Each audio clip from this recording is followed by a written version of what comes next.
वन्य प्राण्यांचा जीव वाचवण्यासाठी वन विभागाच्या ताफ्यात दाखल झाल्या अद्ययावत रुग्णवाहिका। स्वातंत्र्यदिनी पालकमंत्री शंभूराज देसाई यांच्या हस्ते अद्ययावत रुग्णवाहिकेचं लोकार्पण। सातारा जिल्ह्यातील पश्चिम घाट हा वन संपदेने समृद्ध असल्यानं या समृद्ध जंगलामध्ये अनेक प्राण्यांचं वास्तव्य आहे। मात्र या प्राण्यांना वाचवण्यासाठी सातारा जिल्हा वन विभागाकडे अद्ययावत रुग्णवाहिका नसल्यानं अनेक दुर्मिळ प्राण्यांचा जीव जात होता।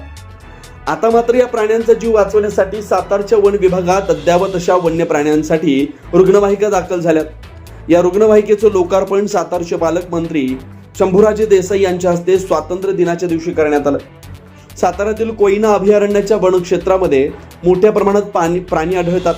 यामध्ये वाघ, बिबटे, अस्वल, रानगवे, भेकर, हरण, रानमांजर तसेच पक्षी व सरपटणारे प्राणी असे अनेक दुर्मिळ प्राणी या जंगलात वास्तव्यास आहेत। या प्राण्यांचं योग्यरित्या संगोपन व्हावं, त्यांना जखमी झाल्यानंतर त्यांच्यावर तात्काळ उपचार मिळावे यासाठी सातारा वन विभागानं राज्य सरकारकडे अनेकदा पाठपुरावा करून अद्ययावत रुग्णवाहिकेची मागणी केली होती। आज अखेरी ही मागणी पूर्ण झाली आहे।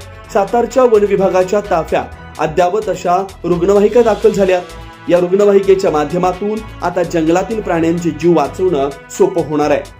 या रुग्णवाहिकेमध्ये अद्ययावत सर्व उपचाराची साधन सामुग्री असल्यानं जखमी प्राण्यावर तात्काळ उपचार करता येणार आहेत। त्यामुळे आता साताऱ्यातील वन्य प्राण्यांना वाचवण्यासाठी सातारचा वन विभाग अद्ययावत पद्धतीनं सक्षम झाल्यानं सातारकरांसाठी ही एक आनंदाची बाब मानली जाते।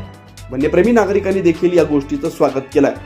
विविध कंपन्यांमध्ये जॉब मिळवण्यासाठी किंवा स्वतःचा उद्योग व्यवसाय करण्यासाठी 1 वर्ष कालावधीचे महाराष्ट्र शासनाचे तांत्रिक कोर्सेससाठी Patil electronics institute Satara. Electrical supervisor, automobile mechanic, electrical wireman, motor winding, 2 wheeler 4 wheeler mechanic, computer operator, computer hardware आणि डिप्लोमा कोर्सेस। पात्रता 10वी 12वी एसटी पासची सोय। Patil electronics institute, Radhika road, Satara 98 220 97 071। 1986 पासून तंत्र शिक्षणामधील अग्रेसर संस्था पाटील इलेक्ट्रॉनिक्स इन्स्टिट्यूट सातारा।